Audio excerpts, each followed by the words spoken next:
Dr. Amanda. There is a third chiropractor in our office too, Dr. Jillian. Stacy back there, she's one of our chiropractor assistants, so she's one that's getting her names for that raffle. But I just wanted to say welcome to today's class, and thank you to Patty and the Gilford Library for having us here so that we can give you guys this information and education, because that's one of the big things that we like to do in our office is empower our patients, empower our community, teach them about health and what it takes to be healthy, because there's a lot of information out there, and having that information, then we can make the best choices for our health. So that's one of the biggest things that I think that we do in our office, is offer that education component that maybe you don't get other places. It was really interesting. There was a study that was done a few years ago at Duke University, and it looked at the #1 cause of death in the United States. And I know a lot of times we think of that and we think of like heart disease or cancer or stroke, things like that. But what this research found was that the #1 cause of death is poorly made choices. And a lot of times we might make poor choices because we don't have the information. So I'm very glad that you guys are all here to take 30 minutes of your time, your busy schedules, to hopefully learn maybe 1 or 2 new things that you can implement into your lives to hopefully make yourselves a healthier version of yourself. So today's topic that we're going to talk about is all about healthy feet. And you're probably thinking, why is a chiropractor talking about feet? They should be focusing on the spine, right? But our feet are really important because they're the foundation that our whole body connects with the ground all day long. We're on our feet all day. So if we don't have a solid foundation, that can really impact our knees, our hips, our spine, pelvis, all of those things. So, when it comes to our body, everything's connected, and that's why our feet are so important. So we're going to talk a little bit about today how we can help our foot health, what things we can do to help with that. I'm going to go over, I've got some different shoes and stuff here to kind of show you guys some different examples. We'll go over some exercises, some demonstrations, some self-assessments and things like that. And as I'm going through this, if anybody has any questions at any time, feel free to raise your hand and ask. Don't wait till the end, you might forget what your question was, so don't feel like you're interrupting me, just put your hand up and we'll answer any questions that you have as we go through this, okay? So when it comes to our foot's a very interesting structure. In each foot we have 26 bones, so we have 52 bones in just our feet alone. There's only 206 bones in our entire body, so a quarter of the bones in our entire body are in our foot. That's pretty amazing, right? So when we have all these different bones, there's lots of different joints and articulations where these bones have to move together. And that means when we have joints that there should be a lot of mobility, right? We should have a lot of movement, and that makes sense. Our feet are designed when we're walking over things that they should be able to move and adapt to the different structures and surfaces that we're walking on. So when we have a lot of mobility in a certain area, that tends to mean that we give up a lot of stability. And when we look at our ankles, they can be very unstable at times.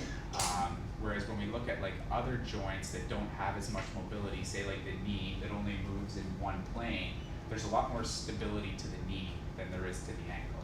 So mobility is really important, but we do lose some stability with that. So this is just kind of showing how mobile our ankle should be. Some people, you might find that you don't have a lot of mobility in your ankle. You might only be able to move your ankle this far. But if we lose that mobility in the ankle, it affects how we walk, which then affects our knees, affects our hips, and can lead to a bunch of different issues in the body. So this again, I have a little demonstration of all those bones in the foot, and you can see how all of those different articulations of the foot bone work in the foot. They're what create that arch, which is very important. That arch is a dynamic structure that should move as we're walking, running, absorbing the force of really our entire body weight that's pushing down on us. That arch is what helps to push back against the ground and keep us upright and moving.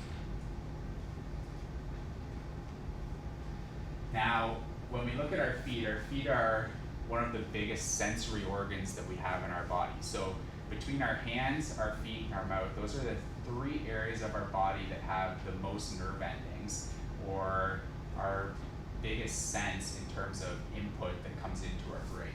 It's why, looking out throughout history, a lot of in war and other things, when they would torture people, they would torture their feet because of all those nerves that are located on the feet. They could create a lot of, or inflict a lot of pain. But it's also why our feet are so important. And that sensory information is really important because it tells our brain where we are in space, how we're moving, how we're walking, what kinds of surfaces we're on. Now in our society, a lot of times we dull that sensory input with big cushion shoes, even any shoes really. They dull that sensory input that should be going to our brain. One thing that, you may have observed this in little children, but if you watch babies when they're first beginning to walk, when they don't have shoes on, they tend to do a lot better. You put them in shoes and they're not getting as much sensory input back to their brain, and they start getting a lot more clumsy when they have those big clunky cushioned shoes on. So this sensory input from our feet is really important. It's also what's critical for posture. Having that information coming back to our brain, and posture, it's the window to our spine, it's the window to our nervous system. That sensory input coming from the feet tells our brain where we are, how we're moving. So our feet and our hands are very, very similar, but we treat them very different. We don't walk around with gloves on our hands all day to try and protect them, but we do that to our feet all the time. So that sensory input is really important to our feet. We're going to talk a little bit about why that is throughout this presentation as well. Now, some of the myths that are out there when it comes to feet are that we need to have cushioned shoes to stand all day long. You guys have probably all heard that, right?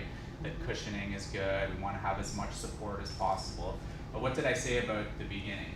Our feet are made for mobility. So if we try to stabilize the feet with a lot of cushioning or really rigid or supportive shoes, we give up that mobility, right? So a lot of shoes, when we look at them, they don't have a lot of motion, they don't have a lot of flexibility, they're very rigid, and then that's essentially almost like putting a cast on our foot all day long, which then we give up a lot of that mobility, and that can create a lot of foot problems that we typically see.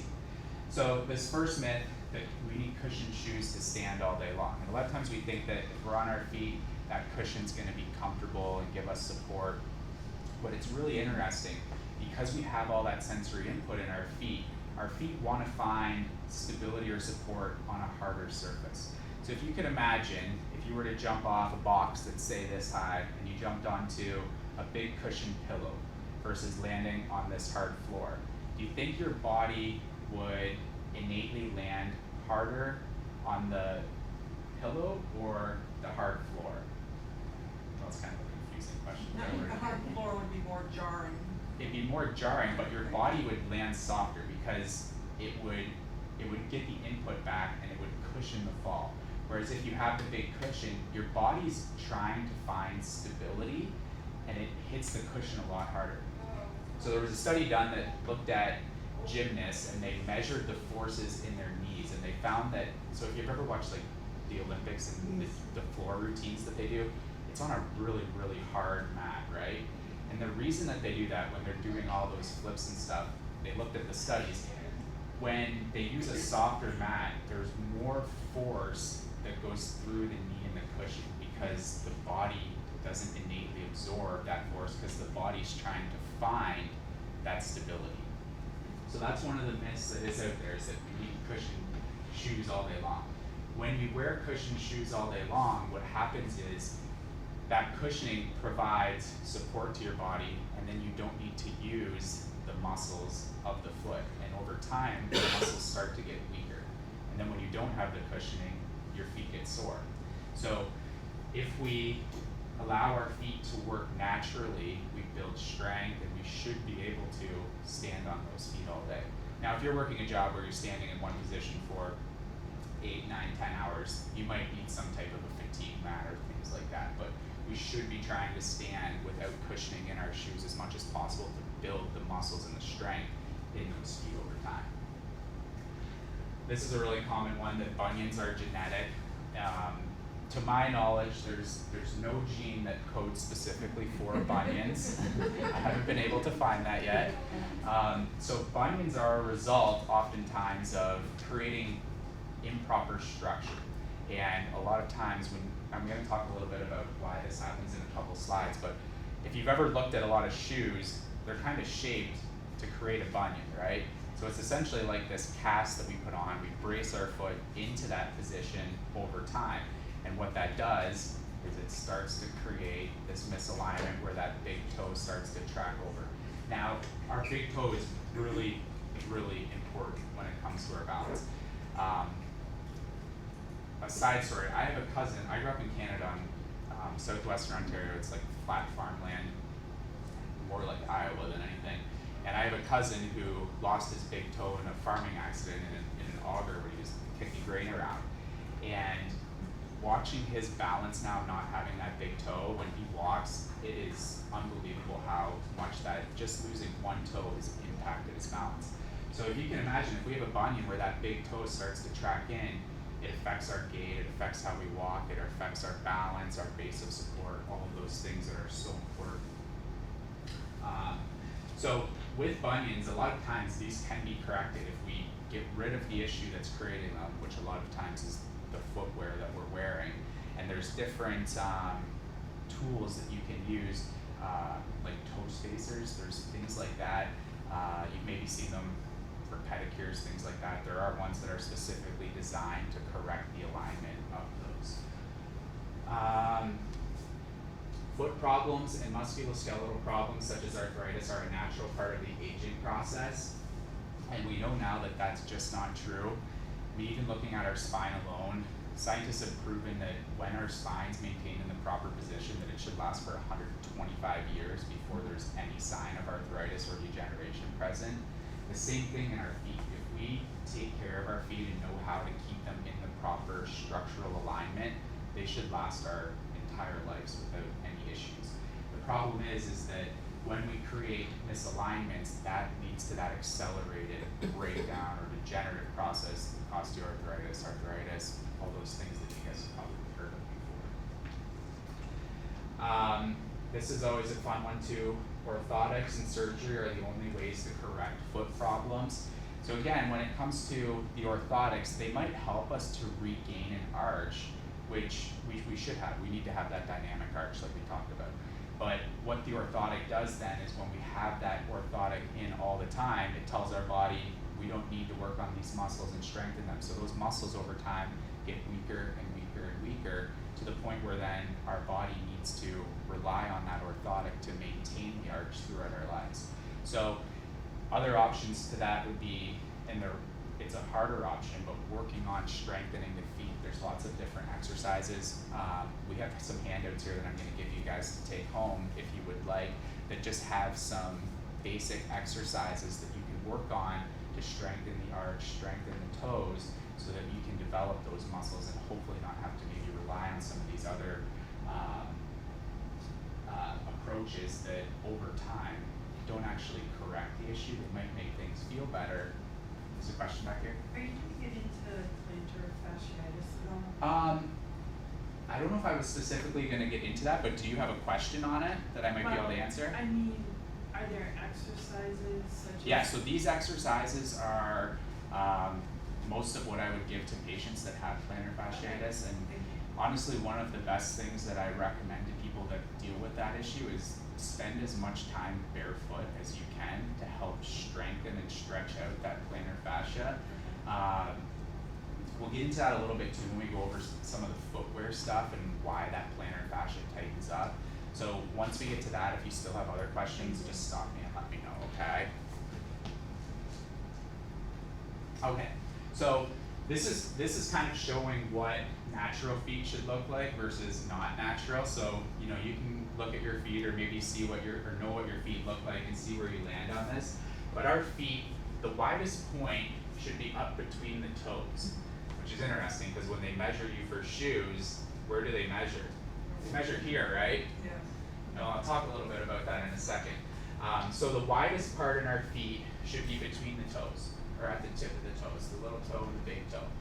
There should be spaces in between all of the toes. We should have a nice wide foot here through the top, that strong and dynamic arch. We don't want a high arch that's really rigid and doesn't move at all. And we don't want to see the toes all scrunched together and compressed together like this. And then obviously we don't want to see those bunions. Other things to look for that might be indicative that you have foot issues are like calluses that always form in certain areas, corns, bunions, those types of things can maybe show that there's either footwear issues or problems with the structure and alignment of your feet too. Should also see good circulation in the feet. If there's poor circulation, that might be a sign that there's structural issues that are inhibiting that blood flow to the feet.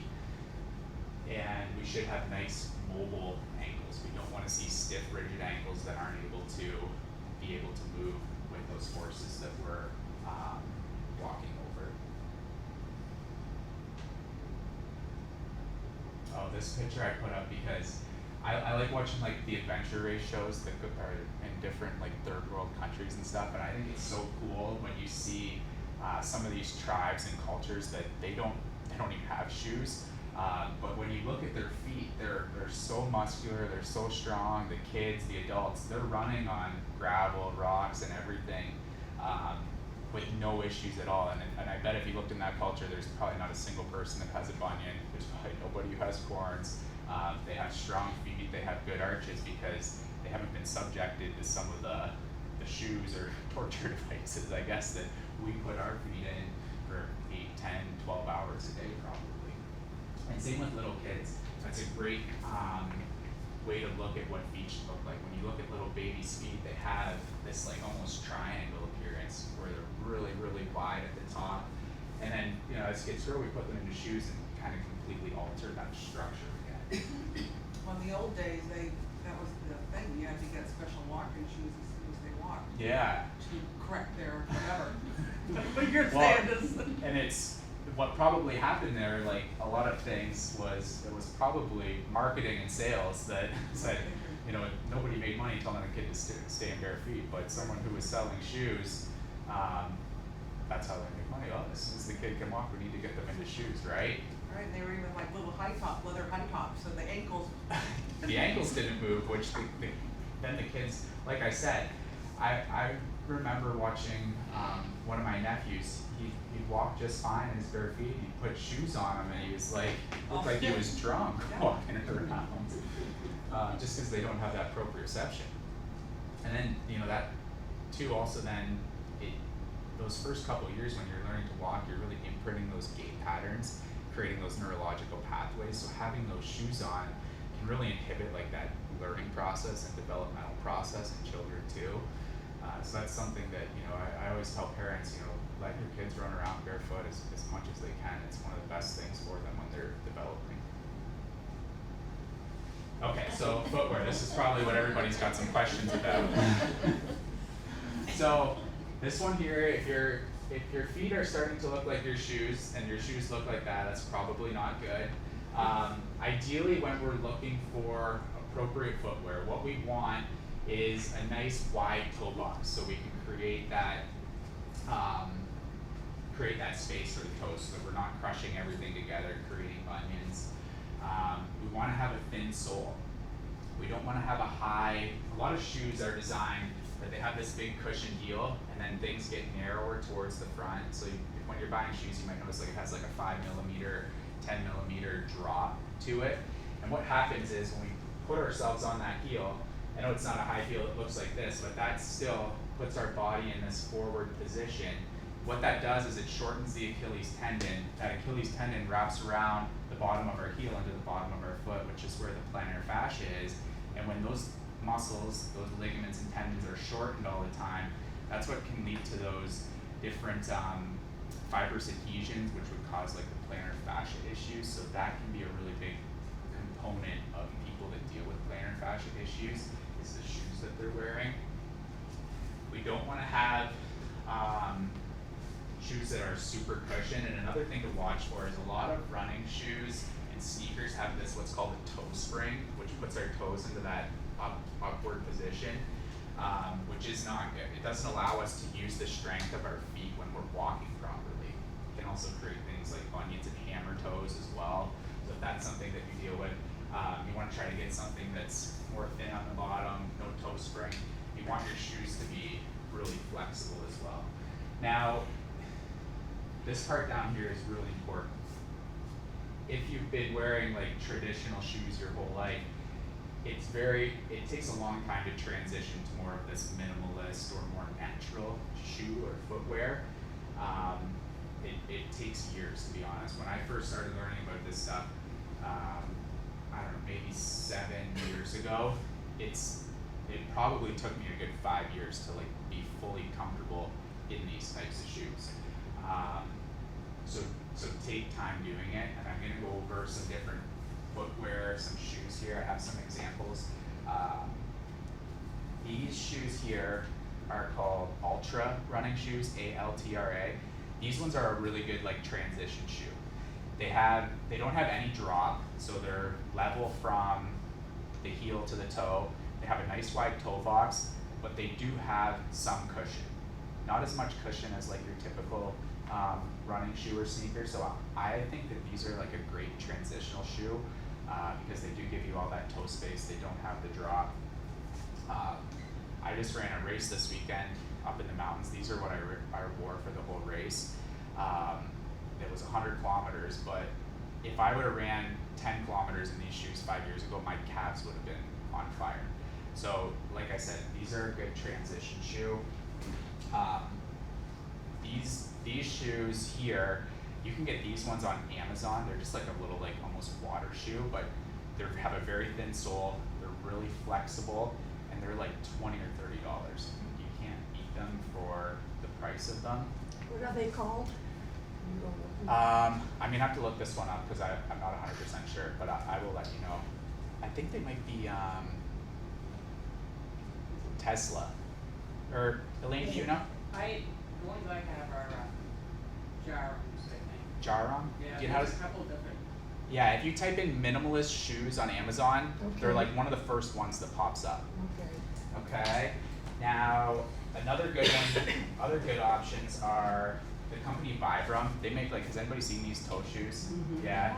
That's what it is. Sorry. Vibram. So these shoes are awesome. Again, really flexible, not a lot of cushioning, and they let your toes move naturally and space out. So these are really good shoes. I wear these when I like go hiking a lot, so they're great for that because they do have like a rubber sole which gives you some protection from the rocks and roots and stuff. So that would be under minimalist also? Yep, these ones if you just type in like Vibram, V-I-B-R-A-M, they'll come up. Okay. Yep. Another good company that they make all kinds of different shoes. It's called Zero Shoes. They make like really good like summer like sandals and flip flops. They have all kinds of different styles of them. They also make winter boots. So for the hardest time, I could not find good like minimalist winter boots. Everything was super rigid, stiff. These ones have no heel drop. They're very, very warm, and they're not quite as mobile, but they do still have a lot more flexibility than like a traditional like winter boot. If you guys have any questions about any of these after. Are those waterproof? That Yes, boot? these Zero boots are waterproof. The pair that I have that I wore hiking all winter, I've had them for 2 winters now, and they're like just kind of starting to like leak water a little bit, but I've probably put like, I don't know, a couple 100 miles in on them, so, but they do hold up really well. That was my biggest concern buying them because they kind of like seem like thin and might wear out quick, but they've held up really well. I'm gonna give you guys a website at the end too that has all kinds of different minimalist shoes. And there's a woman who reviews them all, so it's an awesome resource. Okay, so here's the brand device. You guys have probably all seen this at shoe stores. So this is what they do to measure your feet, right? And like we were talking about before, they measure between the big toe and the little toe at the base of them. And when this device was first created, it was during one of the world wars. And the reason that they created this is because they were trying to conserve materials. So they were saying, how can we use the least amount of leather on a shoe and still get someone's foot in? And they said, well, we can cram the toes in, but we need to make sure that we can get the bones in this area. So that's why they started measuring that area of the foot and making the toe narrower, because it saved them a little bit of material on each shoe.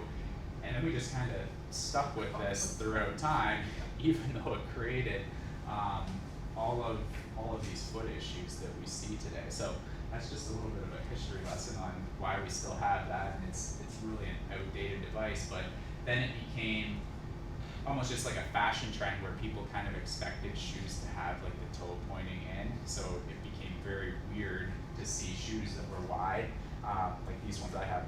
I kind of still think they look like clown shoes compared to like a traditional shoe, but they're really much better for the foot. What do they think about Crocs? Well, Crocs are good in that they're better than a lot of shoes, but the only thing I would say about Crocs, they're good that they don't have the drop off. They have a nice wide toe box, but they do have like a lot of cushion and support. So, I mean, again, they might be like a good transition type shoe for a lot of people. There's definitely worse shoes, but there are some better options. Like something like this would be a little bit better than a Croc because it doesn't have as much cushioning or support, so your body's gonna find that stability easier than it would in a Croc. I wear that all the time. But there are a lot worse shoes that you can wear besides those, that's for sure. So yeah, again, we kind of went over all the footwear. That's what this slide was reminding me for. So some of the self-assessments that you can do to look at your mobility in your feet and ankles are doing a body weight squat. You should be able to go down into that position with your feet pointing forward and have the mobility in your ankles to do this. So you guys can try this at home, and it's something that you can work on doing. If you need to hold on to something, like when you're doing it, you can hold on to like a wall or a door or a chair, and like you can like slowly start to work on creating that mobility in through your ankles. Again, walk. I think it's the knees for us that one. But yeah, it might be the knees too.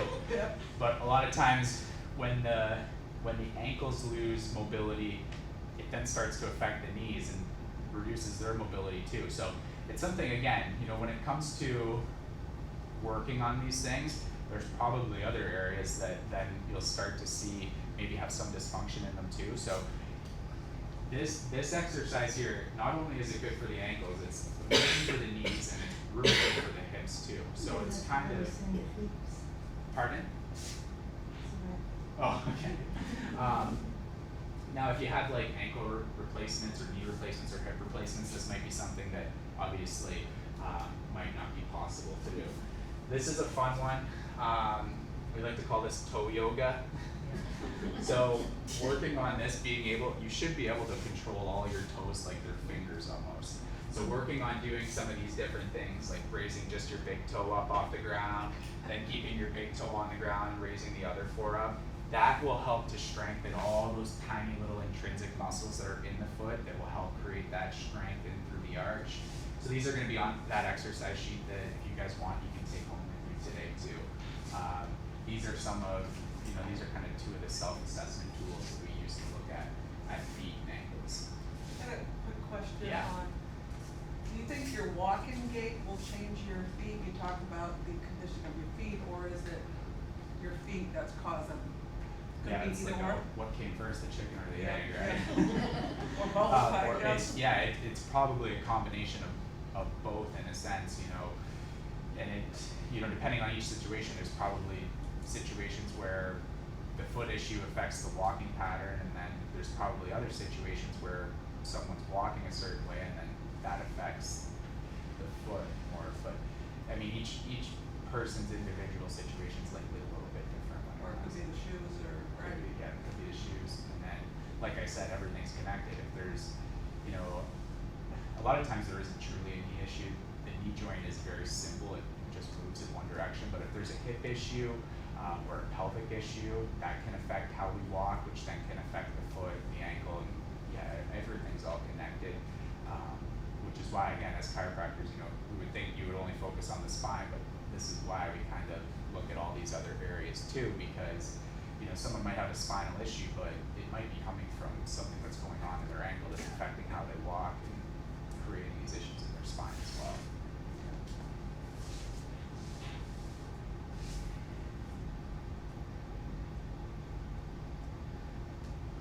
So here's, we've talked a little bit about what we can do, but going barefoot whenever possible, the exercises, we'll show you guys those, integrating those natural footwears that we talked about, maybe going away from more of the supportive cushion, and like I said, transitioning slowly. This is something that isn't something that you just do in one day or 1 week. It's something that takes, like I said, for me, it probably took 5 years to really get to the point where I felt comfortable wearing that type of footwear all the time. Sensory mats are really good because our feet are such big sensory organs. So those are different things that you can get that have different like textures on them. You can buy like floor mats that you stand on when you do the dishes. So if you type that in to Google or anything, those will come up. They're really good for helping to stimulate that information. And standing on those is actually really good for stimulating your brain too. Just because of how much nerve endings there are in the feet. It's like a workout for your brain to be standing on that stuff. The toe spacers are, if you're someone who has bunions or you can see that your toes are kind of crammed in, the toe spacers are, if you're walking around your house barefoot, you can wear them for, 15, 20 minutes at a time. You can build up that time, but when you first start with them, it probably will get a little uncomfortable after having them on for a period.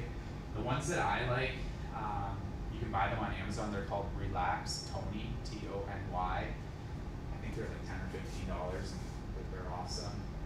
Doing mobility work, sitting. I always say if you spend 1 hour of sitting a day, you should be stretching for at least 1 minute, probably closer to 5 minutes. I think looking at the research now, they say like the average American sits for like 8 to 9 hours a day. So we should be stretching for at least 10 minutes. Probably closer to like 30 or 40 minutes a day to help offset some of that time that we spend sitting each day. And it's, our bodies are a lot stronger than we think. We don't need more orthotics or more supportive shoes. We just need our feet to function the way that they're supposed to, the way that they're designed to. So you're saying a cheap pair of sneakers is better than the sports shoes?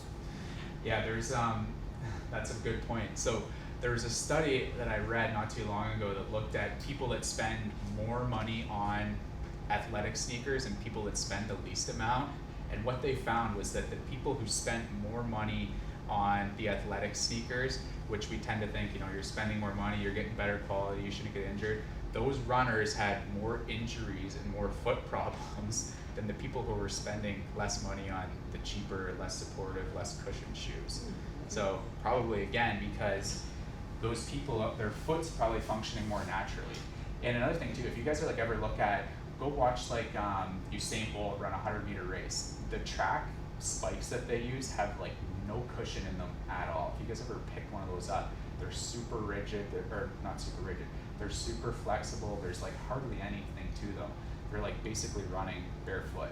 So that's a human being at his highest level, running as fast as he can, and he doesn't need all this cushion, he doesn't need all this support, he just needs the foot to basically be barefoot. That's what creates the most power and force in the body. So it's pretty cool to look at that too. This is a picture of those sensory mats. So a lot of children that have neurodevelopmental issues or sensory processing disorders, they use these in different daycares and stuff because it helps to create those pathways in the brain to help their brain function better. So those are the ones that I was talking about with that. This is something that's a little bit more advanced when it comes to the foot health. Is these beams. I'm going to show you guys a website for a company that makes them, and they do a lot of foot health series, podcasts, videos, things like that. But these balance beams, you can do really simple versions of this. He's just putting a piece of masking tape on the floor and trying to walk on it and balance. That creates stability in your ankle. Then you could up that and put just a folded up towel and try to walk on the towel, and you'll get a little bit harder. But these beams are something that again creates a lot of stability through the ankle supposed to. Like I said, this is a little bit more advanced than some of the other stuff that we were talking about. And then, last thing that I have here, a foot problem is a knee problem, is a hip problem, is a spine problem. So our bodies are all connected, and if we don't have a solid foundation, like I said before and throughout this presentation, it affects how we walk, it affects our knees, affects our hips, it affects our spine, all of those things. Impacts our posture, which our posture is the window to our spine. It tells us a lot about how our nervous system's functioning, which controls everything in our body. So foot health is really important when it comes to our overall body health as well. Now, I want to thank everyone for coming today. I hope you guys got some good information. I know taking time out of your day to come here and learn is awesome, and it's great to see so many people here. I want to thank Patty again for allowing us to do this and come out into the community and hopefully empower you guys a little bit about your health to, you know, maybe make some changes or share this information with someone that you know that maybe has foot issues. I think Patty said that they record these and they put them up on the website too, so if it's something that you know someone who maybe has issues or has questions about these things, you can refer them to the library website so that they can get this information. And then lastly, what I have is a slide here. So this has, this is that shoe review site that I said. This woman does a great job looking at, you know, minimalist types of shoes. This Gait Happens website, this is a little more of like the science behind a lot of this stuff. Beagle Barefoot, they're a company that makes shoes. They're actually the shoes that I have here that I'm wearing. The Foot Collective, they do a little bit more of the science stuff. They have some podcasts and things like that, so if you're really interested in this stuff, You have that's that in the handouts? I don't have this in the handouts, so if you want these, you can come up and write them down, or if you have a cell phone and want to take a picture of it, you can do that too. And then again, this Natural Foot Gear, they have a lot of good reviews on some of the minimalist approaches too. Does anybody have any questions about any of that right now? Yes, Elaine. Who's this, the transition sneaker? The transition one, The running one? the running one, this one's called Ultra. It's ALTRA. Yeah. And then, so they have like, all of their shoes have wide toe boxes, they have no drop. Some of them are more cushioned than others, so they do have some that are more minimalist than other ones. So you can kind of just read the descriptions on them too and find which one would be best for you. So you would suggest the same for any sports, whether it's tennis or pickleball would be? Yeah, exactly. So I played hockey growing up, and it was funny, like once I started learning about this, I haven't played in a while, but I went and grabbed my skates, and they are like made of like carbon fiber, hard as a rock. You can't move them at all. And I was thinking, gosh, I spent like probably 10 hours a week in those, like, it's like a cast on your foot, your toes are jammed in there. I'm like, I got a lot of work to do to fix my feet. That's why it took 5 years. That's why it took 5 years, yes. Any other questions before we do our raffle? So we have 2 prizes. Stacey, what do we have? A gift of health. We have the gift of health. So what that is, in our office we do complimentary health screenings, and you know, from there we determine if there's any exams that are needed, X-rays. The gift of health, if you know whatever exams are needed, X-rays, that is all complimentary, free of charge. So that's what the gift of health is. You could use that yourself. You could give that to a family member, a loved one. And then the other prize that we have is we have an infrared sauna in our office as well. So there's a free 30-minute infrared sauna session. So those are a great way to, they're a little different than like a traditional steam sauna. They don't feel as warm. They kind of like heat your body from the inside out, but they're like a great way to like, detox your body. Really like the sweat, the research shows that like the sweat that you have from an infrared sauna compared to a traditional steam sauna contains a lot more toxins, so it's a great detoxification process. And we have, drum roll, first winner for the sauna session we'll do first is Elaine. Oh, is there another Elaine? Yes. There's 2 No, I Elaines. didn't, I was gonna say, Yeah, It's Elaine B. yeah, that's not me. That's you? yeah, yes. Sorry, I got you excited. Thank you. Congratulations. Thank you. But he knows these. And the winner of the gift of health, we have Donna C. Wow, that's awesome. I would have taken either one. But that is great. Awesome. Does anybody else have any questions? I do. Yeah? You know, and this is a big mindset here. Yeah, I know, it's like, And that's, it's like, really, is he really, yeah, you know. I'm a barefoot person. Yep. My whole life. So talking about this is like, hey, you know, I'm good. This Because you were resonates told with me. that Yeah. you shouldn't be. Mhm. My husband is not, so he's always wears shoes, Yeah. socks, very sensitive feet, very, Mhm. so you get both, completely both sides. Yeah. How Well, would and I they- transition him into that? Well, I'm not a marriage counselor. But. It's a different meeting. Probably Well, at home. I mean, you I'm can, thinking, yeah, you can yeah. share the information to them, and you know, we can never make people change what they're doing, but we Yeah, can that's what I'm plant the thinking. seed, and if they choose to Yeah. take that information, but you know, the reason why he probably has sensitive feet is because he wears socks all the time, he wears shoes all the time. His feet have become desensitized, so anytime there's any stimulus there, it's like, oh, I can't handle that because there's 200,000 nerve endings there, and See those people at the beach, ow, ow, ow, ow, ow, ow. Yeah. Yes, they're, So, and again, it's how many years has he been in socks and shoes? It's probably gonna take him 5 years or longer.